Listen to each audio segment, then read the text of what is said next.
morning, good afternoon, good evening, and good day from wherever you're joining us. Welcome to another edition of Sales TV Live. Today, we'll be discussing improving the alignment between sales and marketing. I'm joined by Drew Neisser. Drew is the founder of CMO Huddles and a renowned expert in B2B marketing strategy. Having interviewed over 600 marketing executives, Drew brings a wealth of knowledge to our discussion. Drew, welcome. Thank you. And I'm just going to correct the record. It's Neisser as in wiser, and I hope to be able I to deliver on that. apologize. I meant to ask you that too, and no, just my bad. Thank you. My bad. I got No, not at all. No, there we go. Bad. Well, again, Drew, welcome. Glad to have you here. Please tell us a little bit about you, your journey into sales and marketing, and where you are today. Sure. Given that we don't have a lot of time, I'll fast forward to probably about 12, 13 years ago when I was part of a community of CMOs called CMO Huddles. And I found a niche within that community because I was running an agency, and this is supposed to be client side only, where I started interviewing CMOs. And I just kept interviewing CMOs, and it gave me a purpose in this community of CMOs called the CMO Club at the time. So fast forward, 400, 100 interviews. My first book came out, 300 interviews. I said, well, we gotta keep thinking about this, and wrote a second book after about 400 interviews. And on March 2nd, 2020, my good friend Pete Kranick, who was the founder of the CMO Club, sold the club to Salesforce. And at that moment, first of all, he got a great deal. It was all cash, and I knew I could. And I also knew that there was an opportunity. And so at that moment, I started CMO Huddles. Literally, the minute I heard about it, April 1st, 2020, right in the beginning of the pandemic, we started this. And there was a huge need because I knew, and this has been a philosophy for a long time, I knew that there were a lot of people out there in pain, marketers and others. And the best I could do was help them rally. And so we started huddling April 1st, 2020. Within the first 6 months, we've met 55 times. And it was clear that there was a business idea and so that's now my full-time role is I sit at the middle of conversations with chief marketing officers in the B2B landscape every day of the week, just about. And I'm kind of a lucky person. So I get to keep learning and I get to sort of inspire what we like to say, inspire B2B greatness. Fantastic. Thank you for that. So Drew, let's jump right into it. We've all heard the grievances between sales and marketing. We need more leads, says sales. They don't work the leads we send them, replies marketing. We can't work the leads they send us, snaps sales, and so on. What are the top challenges CMOs face in aligning their strategies with sales teams, and how do they typically address those challenges? So let's start what really great looks like, and then we'll work our way backwards. What really great looks like is when the CMO and the CRO don't have separate spreadsheets. They don't report separate data. They go to their board of directors and as a team and saying, here's what the state of our opportunities are right now. And here's what we're doing about it. And if they start there, that's when goodness happens. And I'll give you a couple of things that just blow me away. Currently in B2B, as you probably know, there's every sales cycle has been extended. Deals are not getting closed. It's a very, very difficult market. And so it's the time where finger pointing normally would happen, right? And it's very difficult to turn an opportunity into revenue, regardless of whether you're the best marketer or the best salesperson around. If the CFO is saying no, then it's a really hard time. And the quick illustration of this is talking to one CMO, their customer journey, they mapped it. There were 130 touch points. 100 of those were marketing. 30 of those were sales over a 6 to 9 month journey. 130. So the notion that there is a moment of a handoff is so antiquated. And so it's destined, it just needs to go in the dustbin, right? It just needs to be thrown away that there's a handoff, because there isn't. And, I think the smartest thing I've heard of late is, given how important opportunities are, marketing folks are setting up war rooms. They're setting up this group where they're saying for opportunities. It's not like, the handoff was, oh, well, it's an opportunity. We agreed, we passed it. It's a sales qualified lead. Off you go. See you. We'll get some more and we'll come back together when you close. It's just not that way. And, that's sort of one of the things. Another one of the things is, the reality is, and we know this, that most buyers don't want to talk to salespeople until they really want to just wrap up the deal. And then it's the negotiation part. But if they want product expertise, insights, integration questions, any of those things, they don't want that from sales unless the salesperson is incredibly knowledgeable. So marketing also bridges this gap. Somewhere in there is a product expert. Somewhere in there is someone who can communicate with the customer in a way that feels like it's adding value. So I threw a lot at you there, Rob, but I think that the key insight here is, it's absolutely a partnership, and it has to be a partnership. And the minute there's finger pointing, everybody loses. Right. Everybody does. And I'm hearing it. And of course, because times are hard, I am hearing that more. Our sales guys aren't getting the job done. And I keep saying back to our community that those words are useless to you and to your organization. You can't Incendiary even. What's that? Yeah. Incendiary even. Yeah, no, it doesn't add any value, and it doesn't accept responsibility. If a lead isn't closing, you got to figure out why. Pardon me, an opportunity. We're well beyond the using of the term lead, in that a lead is nothing. Right. Right. So you showed us what the perfect world looks like. And so often that's just not reality. How can sales and marketing departments overcome the traditional communication barriers to get to that better collaboration?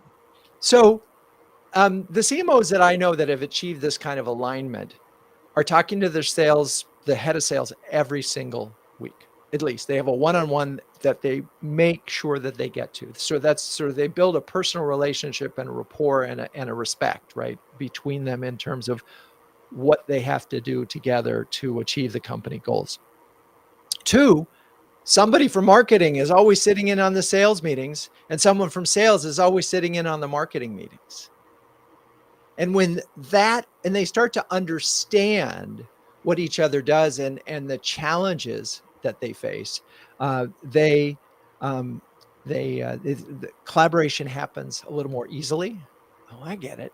And then I think that the part here that's really often missing is, there's an ignorance about how marketing works until it does.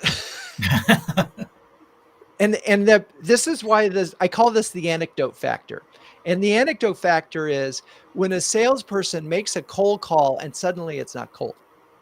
Oh, I've heard of you guys. I saw this, and that. I talked to one of your, one of your product experts at a booth, or I know you guys. And then suddenly it's like, wait, you do? Right? Because marketing at its most fundamental level is trying to help make sure that sales isn't making a cold call. Like, right. Nobody wants a cold call. It shouldn't be a cold call. And in fact, that's what opportunities, creation is all about, is that it's not cold. It's really warm. They've heard of you. They have interest in it. They have a budget to sell, and they have a timeline to move forward with it. But none of that happens. You don't get in a bid. You don't get an RFP if the client hasn't heard of you. That's what marketing does first and foremost. It builds awareness. And then ideally, it builds some kind of preference of some sort. At least it gives someone a way of having a conversation with you. And this is where I think a lot of B2B marketing falls short, is it's so tactical and it's so idealist that it doesn't, and it's so inconsistent, that it doesn't necessarily do what I just described, where they aren't building this wonderful halo effect where the brand, there's the notion that something sells itself is kind of silly, but that the brand is present, that it's top of mind, that there's no way I could buy this product or service category without talking to these folks. Like, you couldn't think about doing this if you're an enterprise company and you're looking for a new CRM. Most likely you already have Salesforce, but if you don't, you're definitely going to think about it. They have top of mind. They have top of mind, and they have they're the leader, and everybody knows they're the leader. So you can't ignore them. Well, if you're not a leader, you still need awareness to get in the room, get in the door. And so this is something that I don't think marketing salespeople appreciate until suddenly they feel it. Right. That makes sense. So you mentioned the sales leader and the marketing leader meeting regularly. You mentioned somebody from sales attending the marketing meetings and somebody from marketing attending the sales meetings. Are there other key strategies for sales and marketing to work together more effectively in today's business landscape? Yeah, I mean, I think if you sort of going back to something I said earlier, let's talk about opportunities. And again, you're an enterprise. I'm talking B2B enterprise. You're not getting thousands and thousands of leads of opportunities. You're getting a handful. And success in terms of meeting your revenue goals is closing some of those deals, right? And so rather than, again, any kind of handoff, there's a joint understanding that every one of these opportunities is so precious that it's all hands on deck. We have a war room. We're looking at those things. In an ideal world, we're created a microsite for that particular prospect where all the information is available, where you've really thought about all the buyers all the decision makers, everybody in the thing, and you've anticipated every single possible question that they might ask. And you've made it really easy, as Brent Adamson would say, made it easy to buy. Yeah. And marketing can play a big role in that by helping simplifying the story, by helping simplify the way information is communicated. But I think, again, it is about a joint recognition. We're not going to get as many swings at the bat, so we better take a really, really good, well thought out swing and win more. And that's a collaborative process. There you go. You mentioned simplifying the story. How is marketing conveying the story to sales? Or am I presuming that they are? Well, that's such a great question. And this is where I am at odds, I think, a little bit with technology and I'll call it the smallification of marketing. Because everything's become this little micro campaign, and the result of that is the big idea, the one thing that you remember, the gecko of your brand is gone. It's simply, hey, our feature is better than their feature for this function. And so I don't know if marketers have sort of done themselves a disservice by saying, okay, we're going to put all our eggs in the demand capture basket. We're not going to do much in the demand creation basket. And so if you look at the balance of things, they're spending a lot of money on people who've already raised their hand and said, I'm interested in this category, product or service, and very little money on the folks that are going to be interested in 6 months or 12 months. So you have and in order to generate interest in something that someone is not buying, you really need to have a big idea, right? You need an idea that sort of captures the heart and mind, that sticks in someone's brain, so you get some brain space. And I think that if marketing is missing the mark, that's exactly where it is that they're not. But I also think they're really stuck let's say that, let's just look at this hard numbers. 25% of revenue goes to sales and marketing on average. What do you think a good split of that dollars would be? 50-50. 50-50 would be amazing split. It would be amazing split. And chances are you might not have enough sales reps to handle all the business that the marketing could deliver. That's one of the arguments, right? And also some of it depends on where you put your BDRs and your SDRs. But a lot of PE firms will say, no, 5 to 7% for marketing. Of that 25%, 5 to 7%.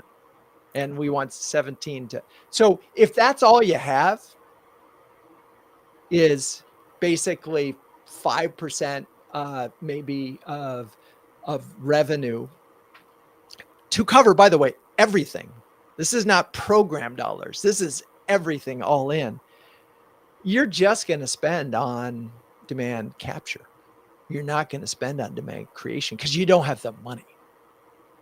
And so it's a little bit built into the system right now, where and some of it's short-termism and so forth. So I don't blame the salespeople. I don't blame the marketing people. But if marketing isn't getting enough dollars to build a brand, to build an idea, to tell a bigger story, then they're limiting the impact that marketing can have. It's interesting that you said it was more about the budget split than it was the short-term goals, because that's when I heard you start talking about it, that's where I went to first. Oh, that's because we've got this short-term mentality. What have you done for me now? But it comes full circle, doesn't it? It's not just that, what have you done for me now, but you're not getting that money for the demand brand awareness because the ROI on that is so hard to calculate. I'm reminded of that old adage from the 1800s. Yes. Half of my ad spend is wasted. The problem is I don't know which half. And even with all of the clicks and views and things that we can measure, we still cannot effectively measure brand awareness and attribute the marketing dollars there, can we? Well, I think you can measure. Brand awareness is actually pretty easy to measure. But I think what's harder is to connect that to revenue. Although there are studies, right. There are studies that show that a 1% increase in share of voice can equal a 10% increase in share of voice can equal a 1% increase in share of market in B2B. So there is data that connects those dots. I think you're right, though, that short-termism plays a role here. I don't care what's going to happen in 6 months or 12 months. This is where I'm a little frustrated because I don't have the argument. I do think there is an argument to be made that if you talk to a CFO, they're not just thinking about this quarter, they're thinking about cash and flow and if you could get the CFO to see the long-term relative to the short-term of this and really educate them, then I think marketing could do itself a big favor.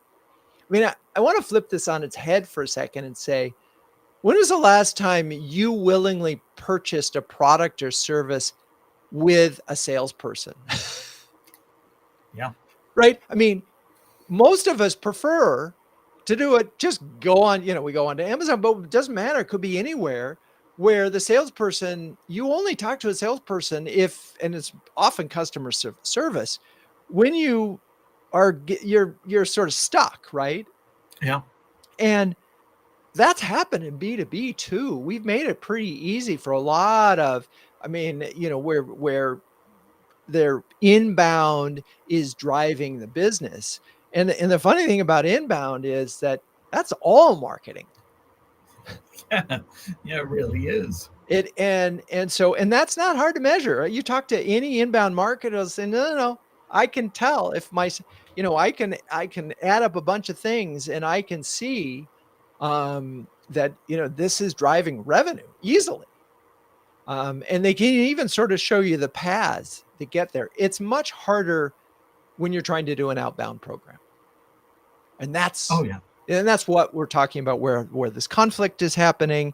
And so, one thought is, if you want to get around the thing, is think more, how does inbound work in your category?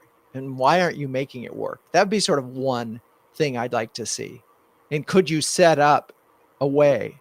Oh no, our sales process is too complicated and there are too many steps along the way. And really? Okay, well, maybe fix that. Yeah. Yeah. Right. Right.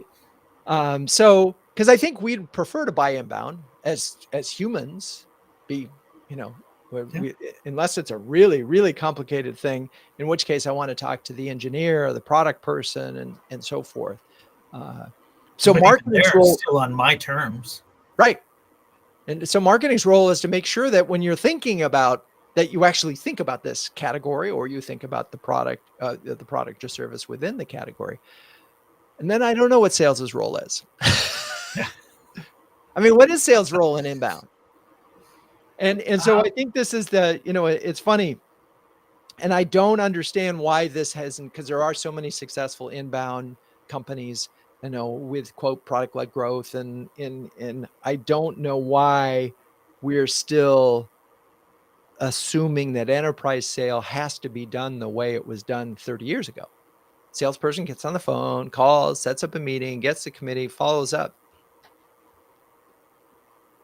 I feel like there's a new opportunity here, to rethink it. maybe. And if you did, you know, would it flip? Would suddenly we spending 18% on marketing and 7% on sales? Because all sales would be doing is basically closing the deal. Right.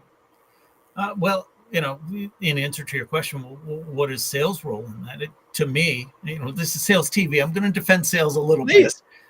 It's about right sizing, right timing, right implementation, right fit. And the really good salespeople will be able to help that inbound recognize where the self selection wasn't correct, even if that means not selling right now or selling smaller or whatever the case may be. That salesperson is now that relationship builder. Right. I teach marketing at Northeastern University, and what I tell my students is marketing in the academic world is everything. It's every touch point that an organization has with people outside of the organization. But in the real world, marketing is the advertising and maybe the PR. But let's take a look at the every touch point of view. There's that one to many message and that one to one message. Marketing is that one to many message, that brand awareness that we were talking about. Sales is that one to one message, that one to one relationship. Not because marketing can't handle it. We've seen personalized marketing these days, but that's still automated. It's that one to one personal relationship that sales is responsible for. So, yes, drive all the inbound you can to me, the salesperson, and I'm going to right size it and continue with that relationship. That's an enlightened perspective. And I think, if there were, what percentage of sales people do you think can deliver on a promise like that? And can they do it in the current structure where it's quota, quota, quota, quota? So sale, your job is to sell, not necessarily to sell to the right customer at the right moment so that they have maximum satisfaction. It's to sell, to make quota, right?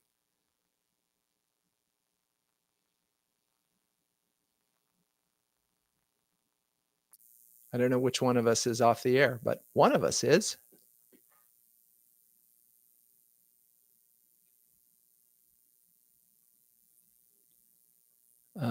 Looks like we're frozen. Looks like one of us is frozen.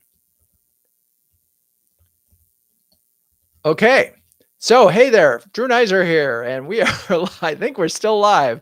So, we were just talking about the challenges of one-on-one, that the salesperson comes in on the one-on-one. Okay, good. Thanks, Chris. Hey, Chris, or Adam Gray, please feel free to ask a question right about now as the host is offline. And Patty, you hear me too. So, okay, Patty. Oh, look, there's Rob. So, Patty, we're talking about sales and marketing alignment. Maybe you can sort of offer up your ways that you can increase alignment between sales and marketing, because I know this is an important thing to you. Feel free to type that in real fast.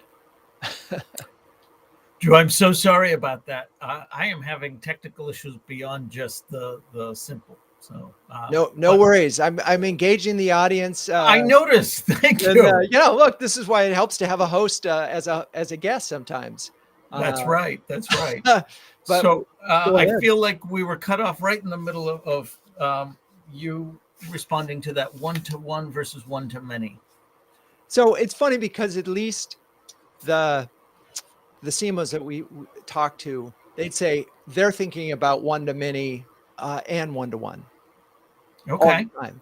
And so I think your point is a subtler one, which is a great salesperson doesn't just sell you the most expensive, whatever it is. They sell you the right thing for your situation, right? At this time, at the best price or whatever. And um, I think an insightful and unusual. I don't think every salesperson is thinking about that. Because as one of our listeners talked about, it's all about bookings. Yeah. And Yeah. I'm thinking about the movie Used Cars, and they had a contest to see who could close quicker, and one guy goes right up to the couple looking at the car and says, "So, can I write it up?" And if a salesperson could do that, they would. Right. And I don't, and I've, my good friend Andy Paul is cringing right now because he was a good salesman. He talks to a lot of good sales, and I don't mean to denigrate all of them. I think we're in a post hard sell world, Oh, absolutely. right?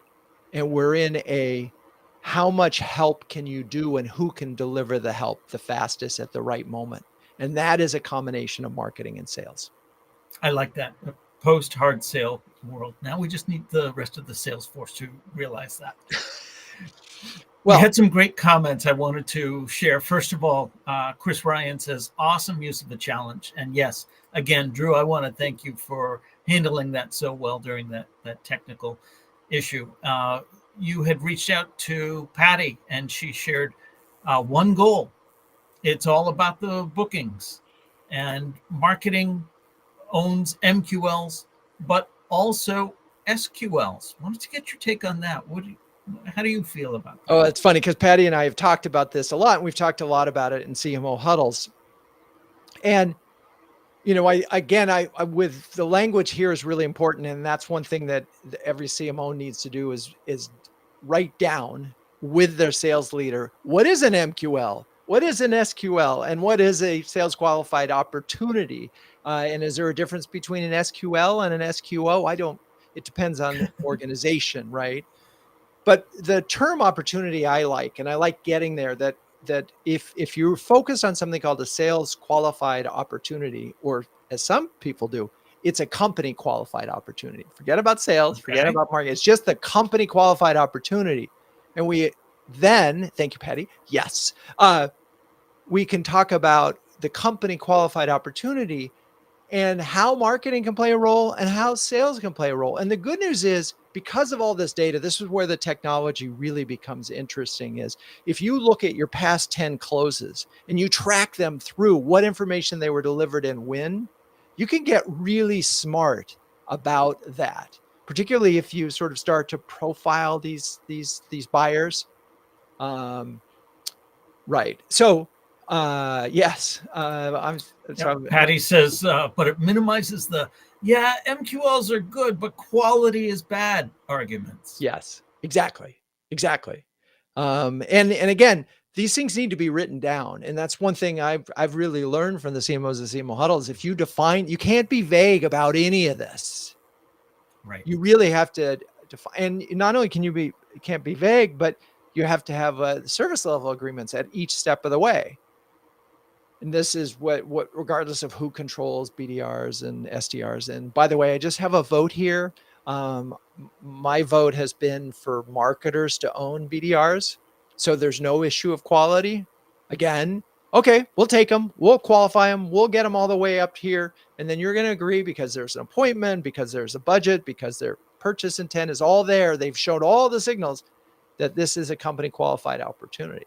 Now, if the value per customer is high enough, then go right to the war room, assign a marketer, assign a salesperson, and off you go and figure it out. Excellent. Well, Drew, this has been fantastic. Thank you so much for your time. How can people get in touch with you? How can people learn more? Well, LinkedIn, there I am, pretty visible there. And of course, CMOHuddles.com. That's probably between the two of them because that's where I live. Excellent. Well, to our audience, thank you very much for your active participation. Drew, of course, thank you so much for being part of the show today. This has been another episode of Sales TV